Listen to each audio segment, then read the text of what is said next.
You're watching Drakewing Gaming. Enjoy the video. Guys and gals, Never here from Drakewing Gaming. It's something on Twitter, the Gaming Drag. Today I'm coming back at you with a Let's Play episode of Far Beyond the World. Anyway, y'all, let's go ahead and jump right back into it, shall we? Alarm chain, you were up, and let's go. I do enjoy a verbal spar, especially when I myself have been tapped out and spared the hassle. Forgive me, I think it's best for all of us to mind our respective fields and leave the matters of governance to me and the Lord Magistrate. You can enjoy this banquet without interfering with Imperial policy. There's no stopping him. The female displays her paws in defeat. It's like watching a runaway cart. My dear boy, do not delude yourself with the silly notions of titles and honors. I am a person far removed from that petty world of yours. You didn't answer my question. Because I don't know how to answer you, boy. No, because I don't answer to you, boy. My family is running the Imperial Treasury, so in fact, you are on my payroll. I wouldn't see it that way. The mage remains defiant, and I, just like the rest of the guests, observe this exchange in silence. I knew you wouldn't. I'll chalk up your lack of manners and ignorance to both youth and inexperience, which in and of itself tells me that this visit of yours is nothing but a farce cooked up by Mo. You mean the Grand Arcanist? I know whom I mean, child. Madara sent you here ill-prepared because she tries to prove herself to not be just that. Ill-prepared for that ridiculously mismatched role she was suddenly thrust into. The Grand Arcanist is more than capable. Oh, please, she's barely 35. Lord Graki interrupts him with a mocking scoff. That's hardly an age of maturity for any self-respecting magister, let alone an Arcanist. Isn't she the youngest one in history? Exactly my point. He nods. A child sending other children into the fray. Must we always suffer ignorance at the behest of another new fad sweeping through the court? Enough of that. Let us not degrade Imperial officials and question royal appointments. Not in my presence, at least. The Grand Arcanist is beyond reproach. She's second only to the Sorcerer King himself. Lord Magistrate finally raises up, drawing our collective attention. Lord Kane might be crass and an unwelcome development, but he's my guest nonetheless. Must not make him feel out of place more than is necessary.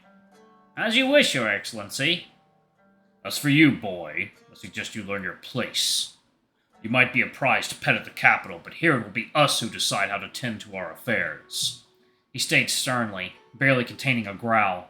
If you have any complaints, you can keep them to yourself and pen a letter to your superiors, and they can deal with mine. I assure you, I do not fear Tygon, because he has my confidence, just as I have his. I wasn't made a magistrate because my turn came about. I've earned this title by diligence and hard work, and I retained it for a quarter of a century because I choose my advisors well. Nothing you can say to the Sorcerer King could ever become my undoing, because I, above all else, am competent. So, if you're looking for a scandal to uncover to further advance your career, I'll have to dash those hopes. If I were you, I'd worry about more about my own failings.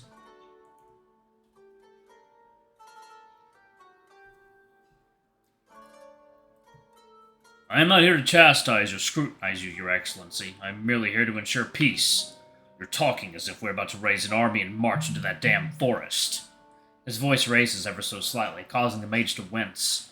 So let me say this plain and simple, with our woven friend bearing witness. There is nothing in this world that can force me to march into those woods. Do you hear me? As long as the wolves keep to themselves, so shall we. If it's war you're worried about, I'd suggest you keep an eye on Gul'dan. Not your own people. Gul'dan? Bah! Let's be done with this matter before it'll spoil our appetites further. Hear, hear. Lady Riz slow claps while still holding her chalice. I'd say we leave this dreary conversation and enjoy the evening. We're making the other guests feel left out. She bops her chalice towards the human company and the magistrate nods. Agreed. Oh, oh, not at all. Do continue. I find it all quite interesting, not to mention it's very educational for Finn.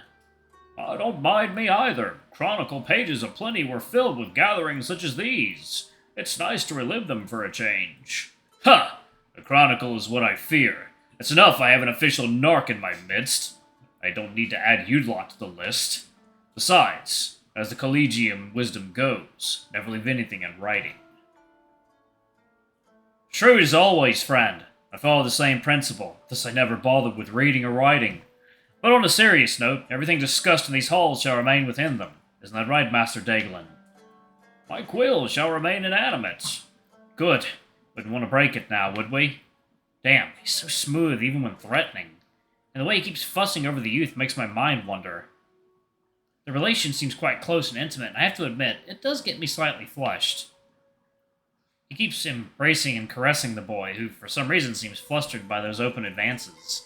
They're definitely banging, or perhaps it's the vodka talking. I shake off my head in embarrassment. The conversation shifts to local gossip and I decide to relax. Through all this time of idle nibbling at whatever happened to be within my reach, I've gotten quite full and lethargic. I think I'm going to suffer from a food coma if I keep this up. But there's yet one morsel on the table I haven't tried. Small donut balls strizzled with honey and speckled with roasted sesame and pistachios are worth the effort. I extend my hand and pick up two, slowly placing them one by one into my mouth. They're delicious.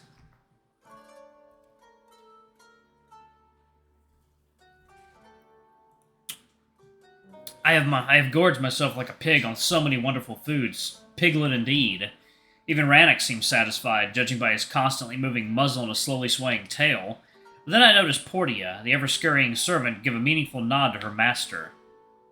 The magistrate gets up and claps his paw, rubbing them merrily. Well then, let us have some music, some more wine and spirit to lift ours well into midnight. Hear, hear! The gathered reply, as I notice the scrawny little cat enter the chamber. It's the bard from the inn. Ah, the final guest of the evening has finally arrived. The magistrate splays his arms and bids the cat to join us. I have shamelessly used my position to snatch him from stranded bard. It would have been silly of me if I hadn't had the famous Felinian minstrel at our table. I know of you. You wrote so many lovely ballads. One of the reasons why I bothered to learn another language. I feel the Tigeri translations don't do your work justice. You're very kind, your ladyship. The cat bows deeply, swooshing his hat in front of him. And Lord Graki, allow me to extend my deepest gratitude for your patronage. Without it, I'm afraid I wouldn't be able to travel here. It was always my dream to perform at the Bard, but it was never within my means. Do not mention it. It's our pleasure to have you among our midst. Oh, so you do something with your money other than collecting it. Admirable. My family always supported the arts. The stranded bard is our pride and joy. The tiger replies in a dry tone, clearly done with the jabs from the female. Your Excellency, I hope you'll forgive me my boldness, but I have taken upon myself to invite one more person to this gathering. I won't deny this is unexpected, but not entirely unheard of. Who is your plus one? Dame Kiri. She has just arrived at the Bard as I was leaving. Lady Wrist chokes on a drink. By the light, you are not having us on. The Dame Kiri? Indeed. The Bard nods, causing the magistrate to wave his paws energetically. Well, in that case, forget my pardon. Accept my thanks instead for bringing such an exalted singer to my home. Oh, I've heard she performed to the Sorcerer King at Ellen's death anniversary. She brought the man to tears. Seems a bit macabre. Not at all. I'll explain later, dearest. Oh, what joy. It won't be rude of us to expect just a small performance. She nods her chalice in the bard's direction. He shakes his head. I'm sure she would be delighted to. In fact, on our way here, we've discussed a possible recital. Well then, where is she? The other female looks around in confusion, and we all begin to seek her out. She's waiting at the gate. The bard responds in a somewhat troubled tone, fiddling with his fingers. What on earth for? I'm afraid she wasn't admitted in. The guard said she's not on the list. I can't believe my ears. Lady Risk's fur pales by at least a few shades. The world-famous singer is made to stand at the door like a common salesperson. Portia, go now and fetch Dame Kiri. Extend all the possible apologies while I can come up with a way to compensate her this indignation. The doe bobs obediently and rushes out of the hall, allowing the magistrate to release an exasperated sigh. Honestly, the guards are all muscle, but with half of a brain between them.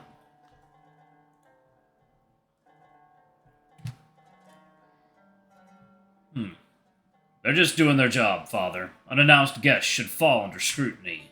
The armor-clad tiger throws in between idle chews of some dried meats, and the magistrate sneers. But to have a dame halted at the door. When do you think the guards have the time to visit Odeon's or the theater? I have no idea who she is, nor what does it really matter.